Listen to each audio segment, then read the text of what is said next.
Hello friends, welcome back to our channel subscribe for stocks. आज हम बात करेंगे एक बहुत ही नोन कंपनी के बारे में। And I always say that management makes a lot of difference to the company. ये मैंने आपके सामने जो डिटेल्स लगाई है, इन 1988 में ये कंपनी स्टार्ट हुई थी and since then the kind of return they have shown is like phenomenal.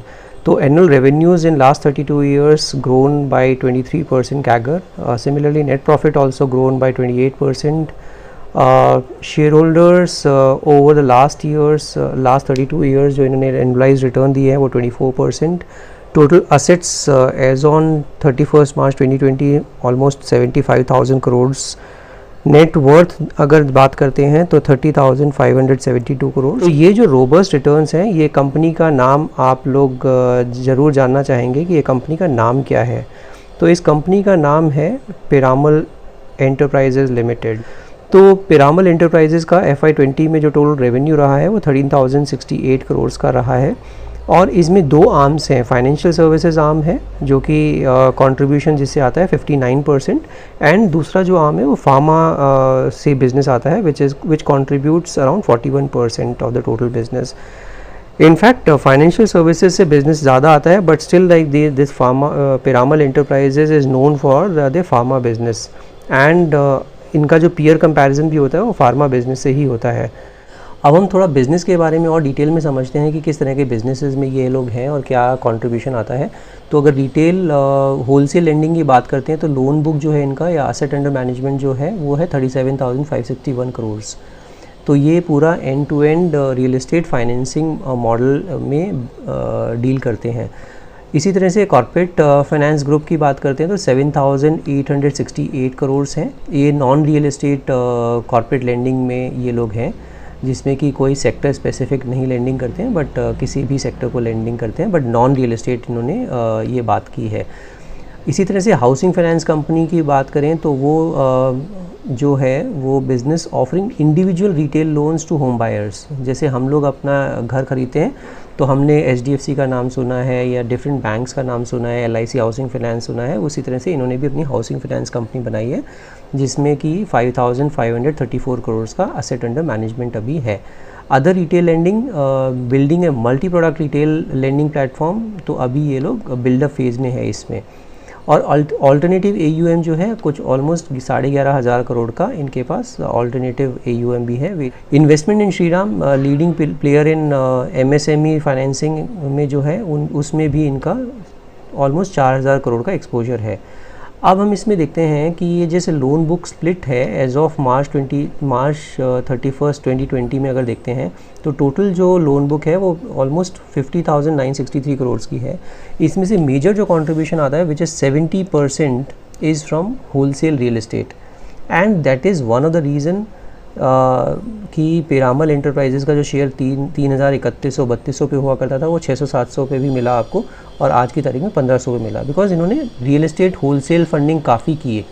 और उसमें जो आपको पता ही है रियल एस्टेट में बहुत ही बुरा हाल था last year and last to last year it was a disastrous year for real estate industry. अब हम बात करते हैं हॉस्पिटैलिटी की, तो hospitality contributes around 4% in the total loan book. Retail financing की अगर बात करते हैं तो रिटेल फाइनेंसिंग 11%। कॉर्पोरेट लेंडिंग की अगर हम बात करें, कॉर्पोरेट लेंडिंग में मैंने आपको बताया था नॉन रियल एस्टेट में कॉर्पोरेट लेंडिंग करते हैं, दैट कॉन्ट्रीब्यूट्स अराउंड 15%।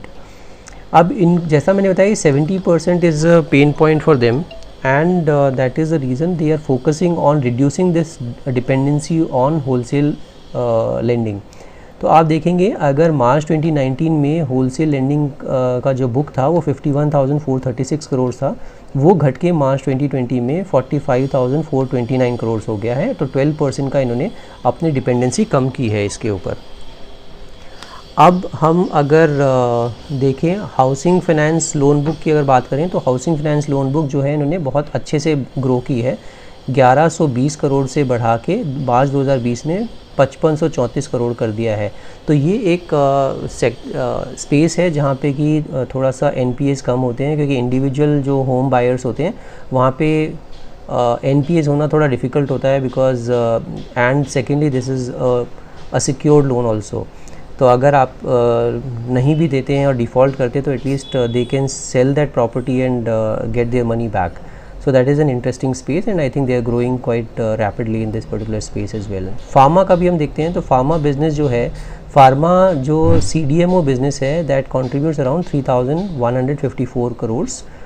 तो वो जो बिज़नेस है CDMO का ये 3,000 करोड़ के आसपास का बिज़नेस है. कॉम्प्लेक्स हॉस्पिटल जेनरिक्स, तो जो कॉम्प्लेक्स हॉस्पिटल जेनरिक्स हैं उसमें ये क्या करते हैं, global complex hospital generics business with presence in inhalation anaesthesia, injectable anaesthesia and pain management, injectable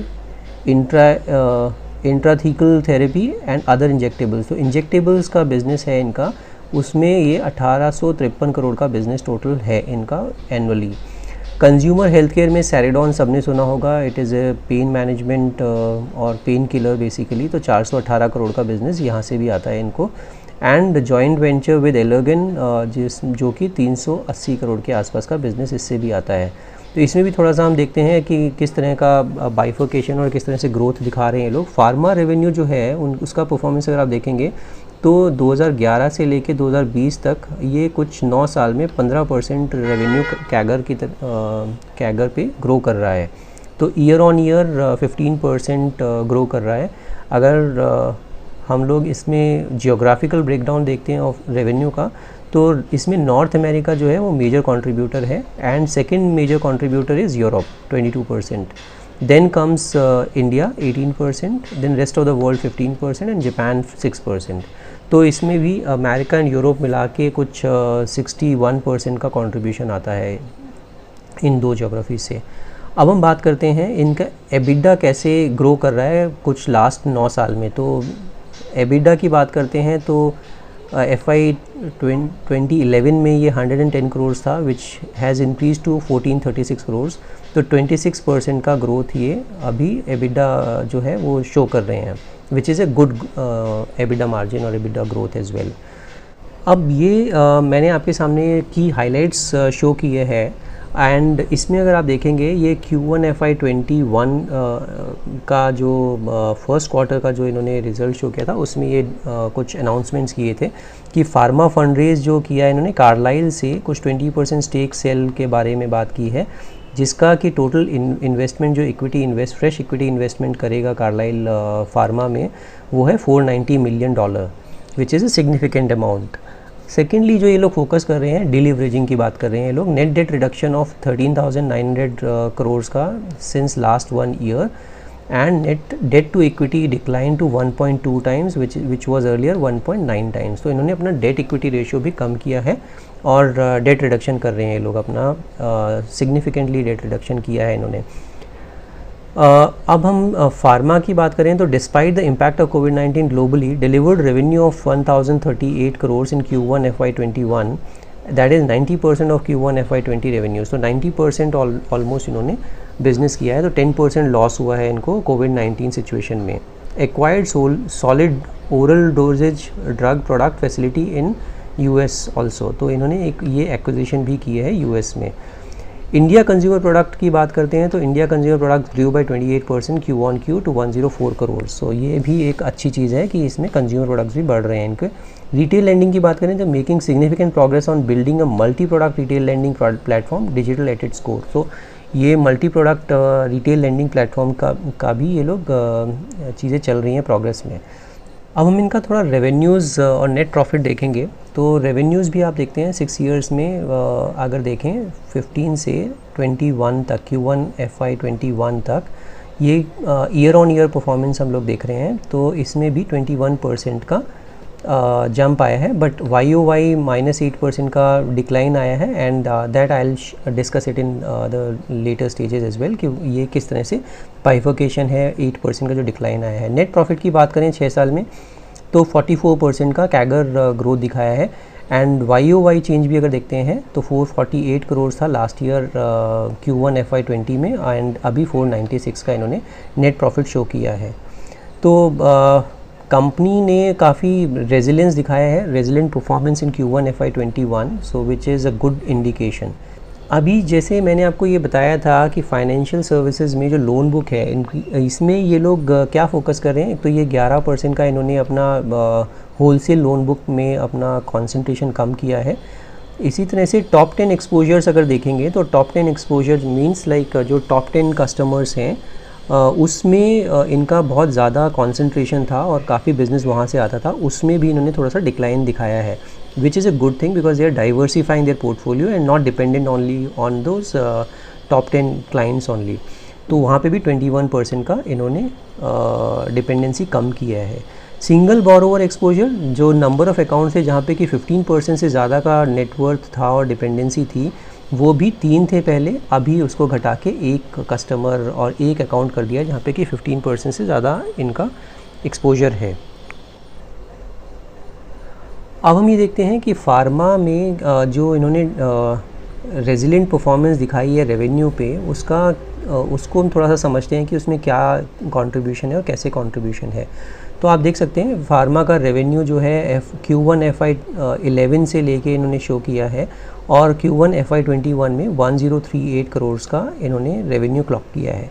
Q1 FY21 में जो इन्होंने रेवेन्यू क्लॉक किया है वो ऑलमोस्ट 90% अपने प्री कोविड बोलो या लास्ट ईयर की परफॉर्मेंस के हिसाब से 90% का परफॉर्मेंस आ चुका है, 10% का लॉस हुआ है। फार्मा CDMO में 614 करोड़ का जो Q1 FY20 में इन्होंने बिज़नेस क्लॉक किया है, सो 5% का लॉस वहाँ हुआ है इनको। कॉम्प्लेक्स हॉस्पिटल जेनरिक्स में 324 करोड़ का, तो वहाँ पे कुछ 22% का लॉस बोल सकते हो या फिर अभी उसको रिकवर नहीं किया है, तो 78% का रेवेन्यू Q1 20 से इन्होंने 78% का परफॉर्मेंस आया है। इसी तरह से कंज्यूमर हेल्थ केयर का 96% का Q1 FY20 से इनका ऑलरेडी रेवेन्यू आ चुका है। कंसिस्टेंट ग्रोथ ये लोग दिखा रहे हैं। Annual pharma revenue grow by a CAGR of 15% over last year. Pharma contributed 35% to PEL's overall revenue. तो फार्मा जो है 35% का रेवेन्यू जो है फार्मा से आ रहा है ओवरऑल रेवेन्यू की अगर हम बात करते हैं पिरामल की। तो ये मैं एकदम लेटेस्ट आपको डिटेल्स दिखा रहा हूँ। JV भी किया है इन्होंने एलर्गन के साथ, तो has 49% stake in Allergan India, market leader in ophthalmic category in Indian formulation and revenue of 393 crore and net profit of 104 crore in FY20। तो ये भी एक अच्छा इनका JV साबित हो रहा है। अगर हम प्रॉफिटेबिलिटी की बात करते हैं तो प्रॉफिटेबिलिटी भी ज़बरदस्त चल रही है इनकी। EBITDA growth 41% year on year है और 9 ईयर्स का EBITDA कैगर 33% पे ये लोग ग्रो कर रहे हैं। तो इसी तरह से इनका अगर देखें तो EBITDA of pharma business cross 1400 crore with EBITDA margin of 26% in FY20। तो इन्होंने 1400 करोड़ को भी क्रॉस कर दिया है इन terms of EBITDA in pharma business. अब हम देखते हैं जो कोविड-19 का इम्पैक्ट है उसके लिए PEL well position despite pandemic related challenges. तो इन्होंने ऐसा क्या किया है कि ये लोग वेल पोजीशनड बोल रहे हैं अपने आप को। तो फार्मा एन एसेंशियल सर्विस, तो contribution of pharma sector even more critical in the times of health emergencies, तो वहाँ पे इनका कंट्रीब्यूशन बढ़ रहा है। And it is an extremely important role by enabling the supply of key medicine across the world. तो इनका जो रोल है supply of essential medicines across the globe, वो भी काफ़ी अच्छे से ये प्ले कर पा रहे हैं। And this makes it one of the safest and most resilient industry in such periods of uncertainty. तो जैसे आपको पता है कोविड के टाइम पे 2-3 इंडस्ट्रीज़ हैं जो कि ज़बरदस्त चली हैं। FMCG because of the consumption theme, secondly is pharma health care business because pharma health care is of prime importance for everyone. तो उसमें प्रेजेंस होने के कारण से थोड़ा सा इनका पोर्टफोलियो ठीक ठाक हो गया। और रियल एस्टेट क्योंकि अच्छा नहीं चल रहा है, financial services was not doing that great, तो वो अच्छा नहीं कर रहे थे, but still like they were manage good growth in pharma as well. Demand for their pharma products and services, underlying medical conditions that drive demand for their pharma products and services are largely unchanged. तो इनकी demand में कोई फ़र्क नहीं आया है। Volatility in sales and changes in procurement pattern in the short term business to normalise over time. Short term में थोड़ा सा हो सकता है प्रोक्योरमेंट या सेल्स में वॉलिटिलिटी हो सकती है, बट लॉन्ग टर्म में कुछ इनको प्रॉब्लम नहीं लग रही है। Potential upside for business, yes, some of their complex hospital generics are use in कोविड-19 ट्रीटमेंट्स, तो वहाँ पे इनको अच्छा ऑर्डर फ्लो मिला है। Received 30+ COVID-19 related new business inquiries for their CDMO business। तो CDMO business में भी इनको कुछ अच्छे ऑर्डर्स मिल रहे हैं, तो 30+ नई इंक्वायरीज़ इनको मिली है। greater demand in certain consumer healthcare categories such as hygiene products or preventive healthcare products like multivitamins and sanitizer, वहाँ पे भी इनको कुछ ग्रोथ दिख रही है।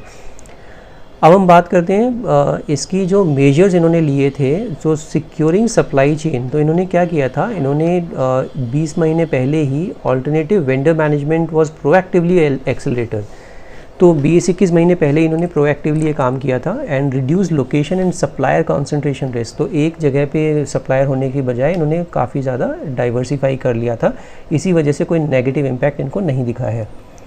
इसके अलावा बिज़नेस कंटिन्यूटी की बात करें तो इनकी जो प्रोडक्शन फैसिलिटीज़ हैं वो diversified geographically across India, the US, the UK and Canada, तो इसकी वजह से इनको इतना ज़्यादा हैम्पर नहीं हुआ सप्लाई के लिए, तो बिज़नेस कंटिन्यूटी रही इनकी because of their well diversified geographical locations. इसके अलावा अगर हम बात करें तो इन्होंने बीडी और सेल्स अप्रोच में भी थोड़ा सा नई चीज़ें की हैं, टेक्नोलॉजी ड्रिवन है and you know like in today's time nobody wants to meet in person, so for BD initiatives also they are heavily relying on the technology as well, तो वो एक चीज़ इन्होंने किया है। इसके अलावा successful fund raise agreement amidst COVID-19 is an affirmation of inherent robustness of the business model and the measure taken, तो obviously जैसे हम रिलायंस की बात करते हैं कि पूरे लॉकडाउन में इतना ज़बरदस्त इन्होंने इन्वेस्टमेंट लेके आए हैं कंपनी में and that is the reason Reliance के शेयर में ज़बरदस्त आग लगी हुई थी। Same is a case with them also, इन्होंने कार्लाइल के साथ जो डील की है that is the biggest deal in pharma industry, तो उसी वजह से एक कॉन्फिडेंस बूस्ट करता है कि कंपनी अच्छी चल रही है and they are in the right space as well. अब हम थोड़ा डाइवर्सिफाइड रेवेन्यू मिक्स देखते हैं कि कौन सी बिज़नेस कितना रेवेन्यू देता है इनको। तो जैसा मैंने बताया था फाइनेंशियल सर्विसेज 1899 करोड़ का इन्होंने टोटल जो रेवेन्यू है वो आता है फाइनेंशियल सर्विसेज से, which is down by 6% as compare to last year Q1 FY 2019, right. अगर हम लोग इसी की बात करते हैं फार्मा में, तो फार्मा में टोटल जो बिज़नेस आता है 1038 करोड़ का 30 जून 2020 में आया था एंड अगर हम Q1 की बात करें 2019 में तो that is also dip by 11%। तो टोटल जो इनका अगर हम देखते हैं तो जो परसेंटेज ऑफ सेल्स है वो फार्मा 35% का कंट्रीब्यूट करती है, percentage sales for Q1 FY 21, तो 35% आता है फार्मा से एंड 65% आता है फाइनेंशियल सर्विसेज से। अब हम थोड़ा बेसिक और देखते हैं इसमें कि मार्केट कैप इसका जो है वो मार्केट कैप है 34,000 करोड़ का, बुक वैल्यू है 1355 की और आज की तारीख में करंट प्राइस क्या चल रहा है 1511। तो अगर हम देखते हैं इसका book value, price to book value 1.11 which is a decent price to book and मेरे को लगता है ये स्टॉक को अभी भी ले सकते हैं एंड इसमें काफ़ी स्टीम अभी बाकी है। स्टिल लाइक बिकॉज मैंने लास्ट कुछ वीडियोस में बताया है क्योंकि मार्केट एकदम पीक पे चल रहा है एंड थोड़ा सा मेरे ख्याल से SIP मोड में अगर आप इन्वेस्ट करें इस तरह के स्टॉक में तो that will be better for any investor if in case you are a long term investor.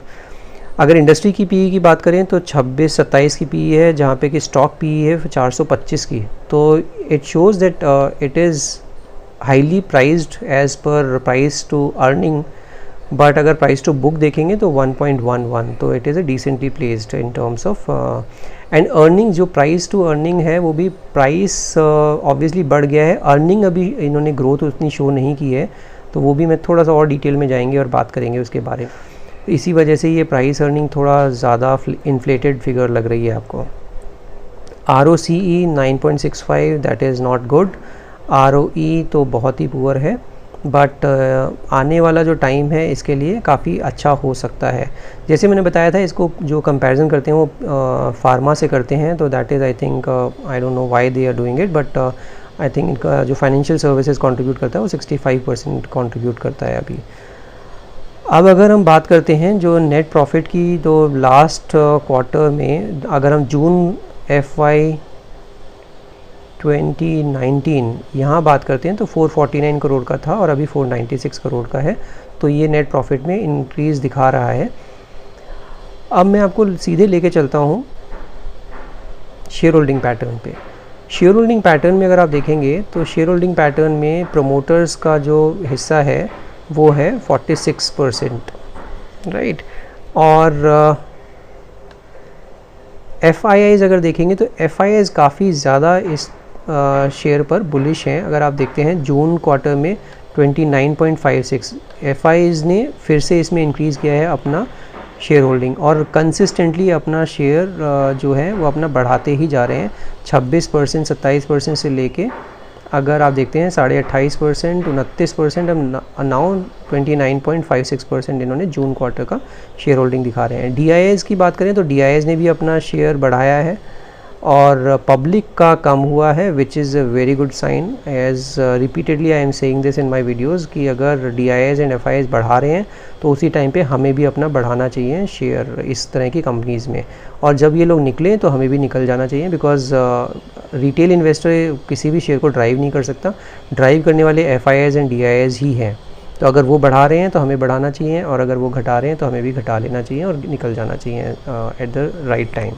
हम थोड़ा टेक्निकल पैरामीटर्स पर देखते हैं कि PEL कैसा लगता है और कहाँ पे सपोर्ट है और कहाँ पे हमें ख़रीदना चाहिए या फिर बेचना चाहिए। तो इसका आज की तारीख में 1511 रेट चल रहा है, और अगर हम बात करते हैं इसका जो 200 एक्सपोनेंशियल मूविंग एवरेज वो आता है 1382-85 के आसपास। तो ये एक ज़बरदस्त सपोर्ट है। अगर आप देखेंगे तो 1, 2 and 3 third time it has taken support at 200 EMA। तो अभी भी मेरे को लगता है 1380-85 इसका बहुत अच्छा सपोर्ट है। और नेक्स्ट इसका जो पड़ाव है वो है कुछ 1590 के आसपास। जो 1590 अगर ये वॉल्यूम के साथ निकाल जाता है तो इसका जो नेक्स्ट पड़ाव आएगा वो आएगा 1635 के आसपास। तो पहला जो हमें देखना है 1590 निकाल दे, और 1590 निकालने के बाद ये 1630 एंड देन पोस्ट दैट अगर ये भी निकाल देता है तो 1730। तो ये तीन रेजिस्टेंसेस मैंने बताए हैं आपको। अगर ये लोग अगर निकालता है तो फिर देन अच्छी रैली आ सकती है स्टॉक में। अगर आप वैसे भी देखते हैं तो ये काफ़ी अच्छा रैली कर गया है, एंड अभी भी अगर आप देखते हैं तो इसका RSI देखेंगे तो 62 के आसपास है। तो अभी there is still some sort of scope which is left, and यहाँ पे मेरे को लग रहा है ये क्रॉस ओवर करने की तैयारी भी कर रहा है। तो आई थिंक कल इसमें कुछ इजाफा आ सकता है अगर मार्केट सपोर्ट करता है तो मेरे ख्याल से आज की तारीख में अगर किसी को लेना है तो SIP mode is a best mode, and they are in the right industry. अगर आप बात करते हैं फार्मा की तो pharma is doing well. Secondly इन्होंने अपना डेट कम किया है which is again a positive sign. Real estate funding में, होलसेल फंडिंग में ये लोग अपना रेशो कम कर रहे हैं which is again a good thing. And इनका रियल एस्टेट में जो एक्सपोजर है या उसको अगर आप देखेंगे तो आने वाले टाइम में रियल एस्टेट भी अच्छा करेगा, बिकॉज गोल्ड का पैसा, गोल्ड जो है वो काफ़ी ऊपर आ चुका है, and I am sure that people will book profit from gold, and I think that money definitely flows into real estate again. So next year I think real estate के लिए काफ़ी अच्छा हो सकता है। That is my assessment, I might be wrong also, but I have my conviction with this particular stock. As a disclaimer, this stock is there in my portfolio from last 2-3 years, and I keep on adding this stock. And so आप ये मत समझिएगा कि मैं आपको recommend कर रहा हूँ. This is just an educational video, and in case you want to buy this stock or any other stock which I recommend or which I talk about on my channel, you definitely discuss it with your financial advisor, and then only take your call.